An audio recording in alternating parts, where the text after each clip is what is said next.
É tempo de reflexão sobre masculinidade e autocuidado.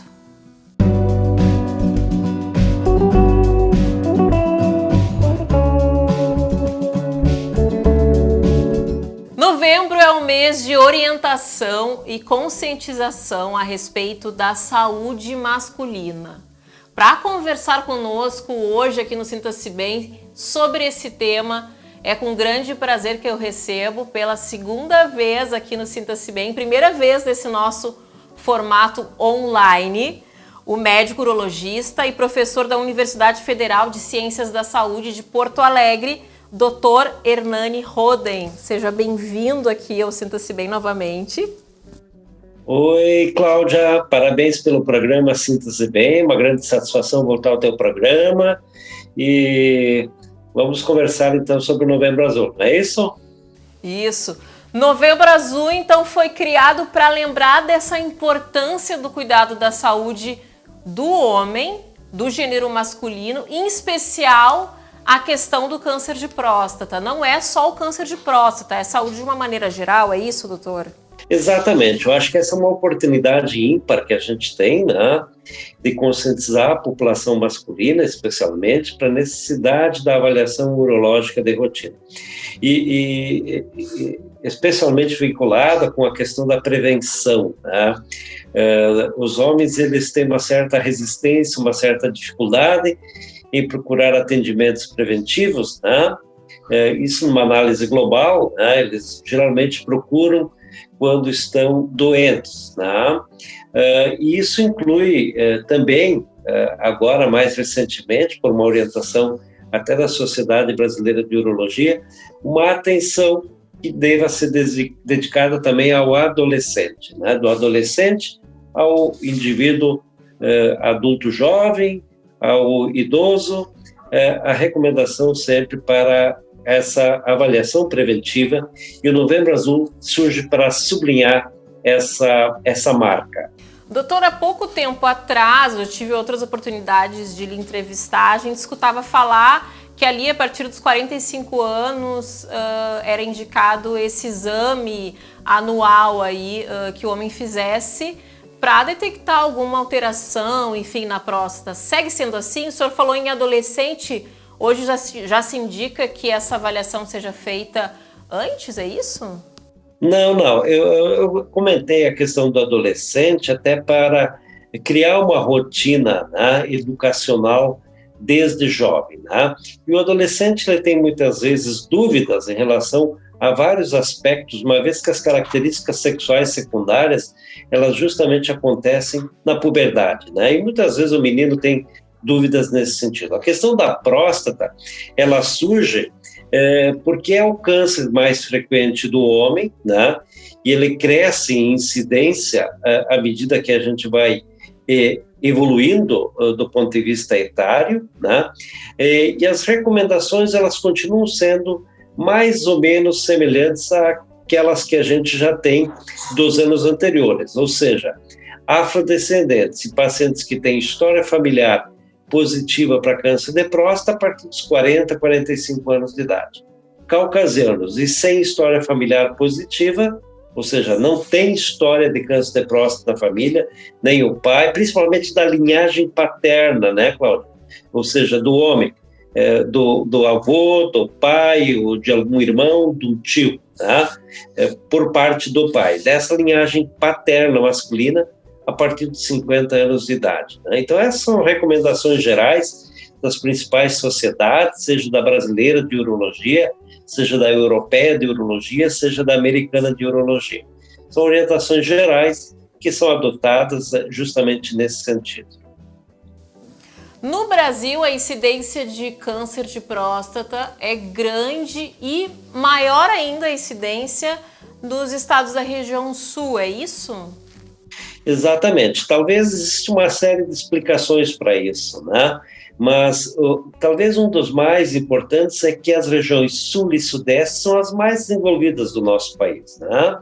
E, consequentemente, nesse contexto, também os meios de saúde, eles têm uma qualidade superior do que é observada em todo o resto do país. E isso envolve também questão de notificação de doenças, ou seja, nós temos obrigação de notificar as doenças, né? Principalmente aquelas mais importantes, né? E que eventualmente levam a uma situação de internação, etc. e tal, o que permite que as estatísticas a respeito de saúde sejam mais confiáveis. E também porque nós, na região sul e sudeste, vivemos mais. E câncer de próstata é uma doença que está vinculada com o envelhecimento masculino, ou seja, ela é mais incidente à medida que a gente vai avançando na idade, mas isso não exclui que a possibilidade de indivíduos mais jovens sejam acometidos, né? Doutor, quando a gente fala em doença, automaticamente a gente linka com a questão dos sintomas e muitas vezes pesquisa, até no Google, alguns sintomas daquela determinada doença. O câncer de próstata tem algum sintoma ou ele pode ser assintomático? Excelente pergunta, Cláudia. Olha, o câncer de próstata ele pode ser feito, o diagnóstico pode ser feito de uma maneira completamente assintomática, num achado incidental daquele indivíduo que vai consultar para um exame urológico de rotina, certo? Então, ele parte de um espectro de completa ausência de sintomas, né, até um quadro bem florido do ponto de vista de sintomas, né? Por exemplo, pacientes que têm dificuldade para urinar, pacientes que têm uma sensação de micção incompleta, a percepção de que o jato de urina já não tem mais a mesma força, o levantar ou a frequência urinária aumentada, são sintomas de que alguma coisa precisa ser avaliada em termos de próstata, né? Que pode ser só uma hipertrofia benigna da próstata, mas ela pode vir associada com uma neoplasia maligna de próstata. São condições que podem ocorrer concomitantemente. Então, não existe outra maneira da gente saber se isso está ocorrendo, a não ser através de um exame clínico apropriado, um toque retal, onde se percebe, então, as características da próstata e alguns exames complementares. Como que é feita, como que é realizada essa avaliação da próstata? Basicamente, através de 3 avaliações. Quadro clínico do paciente, exame clínico, né? Onde a gente examina a próstata através de um exame digital da glândula prostática, onde o urologista vai, através do toque retal, avaliar as características da glândula, o tamanho da glândula, a sua superfície, a presença ou não de alguma nodularidade, assimetria, alteração de consistência e exames complementares, né? Entre os quais o antígeno prostático específico, que é o famoso PSA. O que é o PSA? É uma proteína que é produzida normalmente pela próstata, só que em pacientes com câncer de próstata, em 90% dos casos, o PSA ele tende a subir, né? Ele pode ter uma avaliação isolada, acima do limite da normalidade, ou eventualmente a gente percebe que o paciente que lhe faz as avaliações de rotina, o PSA ele começa a ter uma elevação progressiva anualmente quando o paciente faz essa avaliação regular. Doutor, a biópsia da próstata só quando se desconfia, então, de que realmente pode ser um câncer, é isso? Exatamente. Quando nós temos, então, essa alteração, seja uma alteração no toque e ou no PSA, são exames que têm que ser avaliados independentemente e concomitantemente. Quando nós temos uma avaliação em um desses exames, ou nos dois, a gente indica a biópsia de próstata, que nada mais é do que a obtenção de fragmentos da glândula prostática. Isso é feito sob anestesia, com uma ecografia, por via transretal, e esse material, então, é enviado para o patologista, e o patologista, então, vai, através dos métodos diagnósticos dele, definir um diagnóstico para saber o que está acontecendo naquele órgão. Doutor, para encerrar, então, falando nessa questão do diagnóstico, Quanto mais cedo eu recebo esse diagnóstico de câncer de próstata, mais chances eu tenho de ter um tratamento eficaz? Exatamente, Cláudia. Essa é uma pergunta e uma colocação extremamente pertinente. Ou seja, os cânceres, de uma maneira geral, eles têm estágios, né? Estágio localizado, estágio localmente avançado ou doença à distância metastática. O grande objetivo sempre em oncologia, de uma maneira geral, é fazer o diagnóstico da doença no seu estágio inicial. Por quê? Porque aí eu vou poder, através de métodos terapêuticos efetivos, controlar a doença, extirpar a doença ou tratar ela medicamentosamente ou com radioterapia. No câncer de próstata acontece a mesma coisa, ou seja, o diagnóstico precoce é a chave fundamental para que você tenha um tratamento efetivo com uma intenção curativa.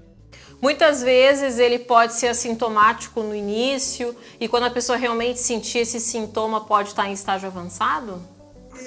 Isso pode acontecer, realmente isso pode acontecer. Quando nós temos um paciente muito sintomático, né, eventualmente, aí nós já temos alterações maiores, mas não necessariamente e não na absoluta maioria dos casos. Aí, novamente, cabe aquela premissa inicial, avaliação clínica, história clínica, exame físico e exames complementares. Somente a partir disso é que nós vamos conseguir estabelecer de uma maneira absolutamente adequada o estágio da doença. E, de acordo com o estágio, a gente norteia o tratamento, né? Bacana. Espero que esse mês aí sirva de uma maneira para orientar os homens e incentivar eles a realmente fazer mais exames, enfim, né? E cuidar mais da saúde realmente. Doutor, a gente está num período de pandemia e nos últimos anos, o Novembro Azul, aconteciam muitas palestras presenciais. O que está acontecendo nesse período, nesse mês, para quem quer ter mais informações sobre o assunto? Bom, essa é uma pergunta extremamente importante justamente nesse período. O que nós temos observado? Houve uma diminuição significativa da busca por atendimento médico pela população de uma maneira geral.